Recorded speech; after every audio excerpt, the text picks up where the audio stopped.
Overview of evolutionary forces. देखो, evolutionary forces ऐसे force होते हैं जो कि जीनोटिपिक और एलिलिक फ्रीक्वेंसी को चेंज करते हैं और जिसकी वजह से स्पेसिएशन होता है, न्यू स्पीसीज का फॉर्मेशन होता है। Natural selection, genetic drift, founder effect, bottleneck, mutations, random, non random mating and migration, ये कुछ कॉमन प्रोसेस इवेंट्स होते हैं जो कि एलिलिक फ्रीक्वेंसी को चेंज करते हैं। नेचुरल सिलेक्शन जो होते हैं वो डायरेक्शनल होते हैं, नॉन रैंडम एंड प्रेडिक्टेबल होते हैं। पॉजिटिव सिलेक्शन का मतलब कि कोई ऐसा इंडिविजुअल जिसका रिप्रोडक्टिव एंड सर्वाइवल फिटनेस काफ़ी हाई है और वो जो है न्यू इन्वायरमेंट में इजीली सर्वाइव कर पाता है और रिप्रोड्यूस कर पाता है, तो वो अपना पॉपुलेशन इंक्रीज कर पाएगा। एक होता है नेगेटिव सिलेक्शन। नेगेटिव सिलेक्शन में ऐसे इंडिविजुअल जिनका रिप्रोडक्टिव एंड सर्वाइवल फिटनेस काफ़ी कम होता है, तो ऐसे इंडिविजुअल को पॉपुलेशन से एलिमिनेट हो जाते हैं। एक बैलेंसिंग सिलेक्शन होता है जहाँ पे जीन और एलील फ्रीक्वेंसी मेंटेन रहते हैं एक इंटरमीडिएट लेवल में। बिफोर सिलेक्शन आप देख रहे हैं कि जो हमने यहाँ पे 3 तरीके के एलील दिखाया है, ए प्राइम, ए डबल प्राइम।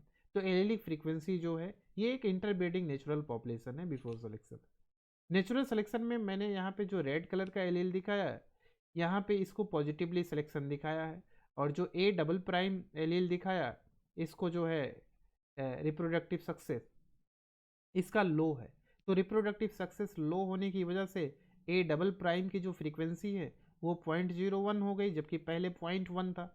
और कैपिटल ए को पॉजिटिवली जो रेड ए एलील है उसकी फ्रीक्वेंसी पहले 0.65 था, वो अब इंक्रीज हो गया, तो इन्हीं की उसको पॉजिटिव सिलेक्शन वहाँ पे मिला है।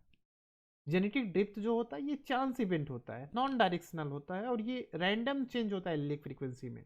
और न्यू स्पीसीज का जो फॉर्मेशन होता है, यहाँ पे formation of new population with ultra डेरिक फ्रीक्वेंसी जो कि एंसेस्ट्रल पॉपुलेशन से अलग होता है। जेनेटिक बॉटलनेक में क्या होता है कि लार्ज साइज पॉपुलेशन अगर वो रिड्यूस हो जाता है, और वहाँ पे रिड्यूस क्यों होगा, वो जिस हैबिटेट में रह रहा है वहाँ किसी तरीके के इन्वायरमेंटल डिजास्टर हो जाए, हैबिटेट डिस्ट्रक्शन होगा, या स्पीसीज की हंटिंग हो जिसकी वजह से स्पीसीज का पॉपुलेशन साइज डिक्रीज कर जाता है। फाउंडर इफेक्ट में क्या है कि एक लार्ज पॉपुलेशन से कुछ स्मॉल साइज पॉपुलेशन वहाँ से मूव कर गए, दूसरी जगह पे पहुँच गए। ऐसे पॉपुलेशन को आइसोलेटेड पॉपुलेशन या फाउंडर पॉपुलेशन बोलते हैं। तो एंसेस्ट्रल पॉपुलेशन की आप एलीली फ्रीक्वेंसी देखें, उसके बाद आफ्टर जेनेटिक ड्रिफ्ट जो है हमने रैंडमली ए प्राइम को एलिमिनेट कर दिया, इसीलिए ए प्राइम का न्यू पॉपुलेशन में फ्रीक्वेंसी डिक्रीज कर गया। म्यूटेशन भी रैंडम होता है और नॉन एडाप्टिव म्यूटेशन होता है। हालांकि म्यूटेशन को इंड्यूस भी कर सकते हैं किसी म्यूटाजेनिक एजेंट से, लेकिन म्यूटेशन नॉन रैंडम होता है। सिलेक्शन मतलब नेचुरल सिलेक्शन और जेनेटिक ड्रिफ्ट ये जो है तभी ऑपरेट होंगे जब जेनेटिक वेरिएबिलिटी होगा किसी भी पॉपुलेशन में, और यही वेरिएबिलिटी जो होता है ये म्यूटेशन की वजह से होता है। और म्यूटेशन, स्पॉन्टेनियस म्यूटेशन जो होते हैं उसकी वजह से जेनेटिक वेरिएबिलिटी आता है। और म्यूटेशन अगर अपीयर होना होगा तो उसको फंक्शनल जीन में होना चाहिए, कोडिंग डीएनए सीक्वेंस में होना चाहिए, non synonymous base substitution mutation होना चाहिए, जिसकी वजह से प्रोटीन का नेचर चेंज हो। मान लो कि नॉर्मल कंडीशन में कोई प्रोटीन का फॉर्मेशन होता है और वो प्रोटीन बेसिक बनता है, और बेसिक प्रोटीन कोई फिनोटाइप ला रहा है, लेकिन अगर म्यूटेशन होने की वजह से अब प्रोटीन बेसिक की जगह पे अगर एसिडिक बन गया तो अब वो डिफरेंट फिनोटाइप लाएगा, और जिसकी वजह से डिफरेंट प्रोसेस होगा, डिफरेंट फिनोटाइप आएगा, तो न्यू स्पीसीज का फॉर्मेशन हो सकता है। तो एंसेस्ट्रल पॉपुलेशन में हमने म्यूटेशन दिखा है, तो म्यूटेशन की वजह से एक न्यू एलील क्रिएट हो गया।